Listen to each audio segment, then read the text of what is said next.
Hi everyone, it is time for a story.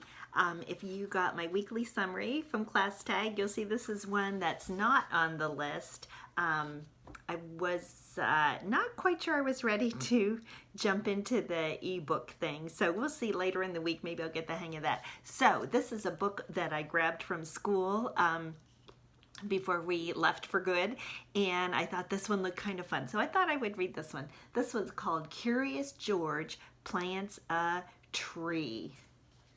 Oh dear, that mischievous monkey. This book was written by Monica Perez, so she's the author. It's illustrated in the style of H.A. Rey by Anna Grossnickel-Hines. So Anna made the pictures, but she made them to look like the original Curious George stories. So let's find out what happens.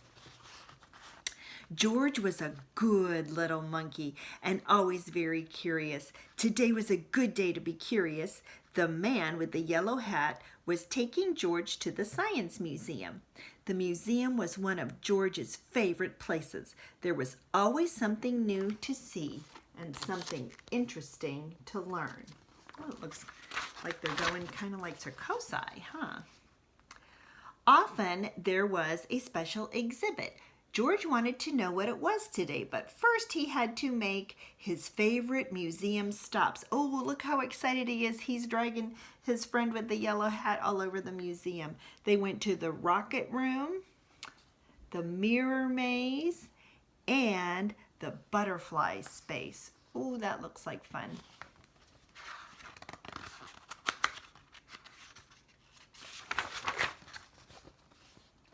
Finally, George and his friend made it to the very special exhibit room.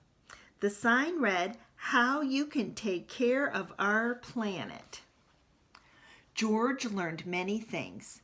How all people, animals, plants, air, and water on the planet make up the environment. Oh, that's a good letter E word, environment.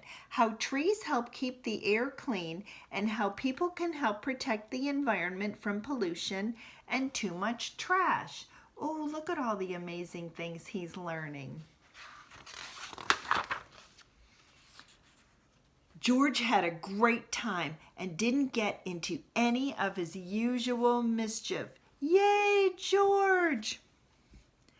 As he and his friend were leaving, they bumped into the museum director. Whoa, it looks like George actually literally bumped into the director. Oh dear. Dr. Lee looked happy to see him. "How is my best monkey visitor?" Dr. Lee asked George. "I'm so glad I ran into you. I wanted to tell you that we're having a Green Day rally tomorrow at the park." George was curious. Whatever a rally was, he was sure that the park was a good place to do it. "We're going to plant a truckload of trees and collect used paper for recycling," Dr. Lee explained. "We didn't have much time to advertise, but we need lots of volunteers. How would you like to help out?" There was nothing that George liked better than to help. "What a great idea," the man agreed. "We'll be there." All right, George, good for you. That night, George was ready to do his part for the recycling drive. He gathered every newspaper in the house. He stacked old mail on top of the papers. He piled up empty cardboard boxes and food cartons on top of that. What a heap! What more could he add? George scratched his head. Then he took several books off of his bedroom shelf. Oh, he's really into that recycling.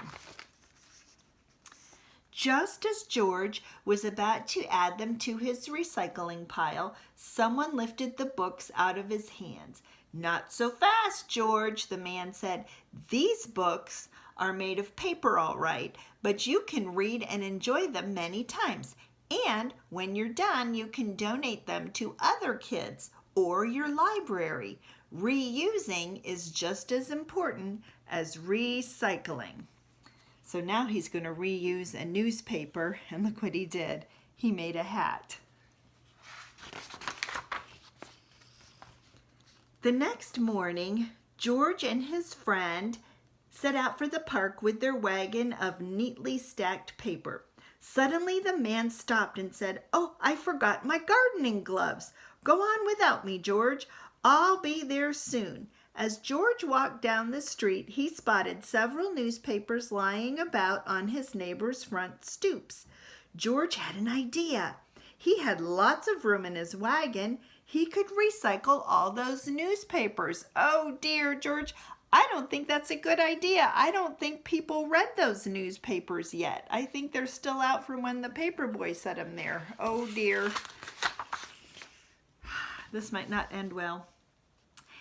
And the newspapers were not the only thing he could recycle. He noticed a stack of paper cups sitting on a table under a tree. Into the wagon they went.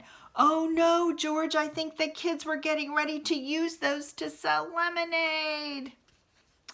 So did a pile of magazines. "Oh no, George, I think the man was getting ready to sell those magazines in his magazine booth."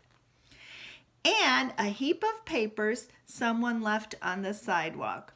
"Oh no, George, I think they're getting ready to put those in the moving van. I don't think those are for recycling." Oh dear. George, what have you done? George was happy with his great load. At the park, he found Dr. Lee standing under a big banner. "Good morning, George," Dr. Lee said. "I'm so glad you came and brought all your friends. We need lots of help to get the job done." George turned around. He was surprised to see so many faces, but they did not look very helpful. They looked angry. "Oh no, here come all the people who needed those newspapers and cups and magazines and papers. They're all chasing George." Do you think they look happy or mad? It's kind of hard to see their faces on the video, but they don't look very happy that George took all those papers that they needed.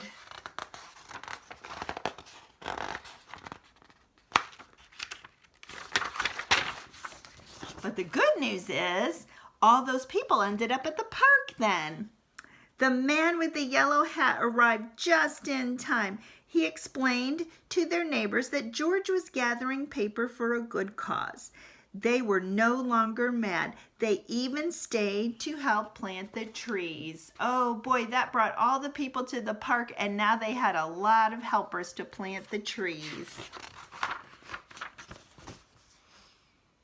"George, you saved our green day," Dr. Lee said with gratitude. That means she was saying thank you. "These trees will provide fresher air, and each summer we'll have more shade, which means we'll use less water to keep the grass green. Thank you." Being a monkey, George had known all along how important trees were. And there's George up in the tree, because that's what monkeys like to do, right? Climb up in the trees and swing around. So that is the story of when Curious George planted a tree. Bye, everyone.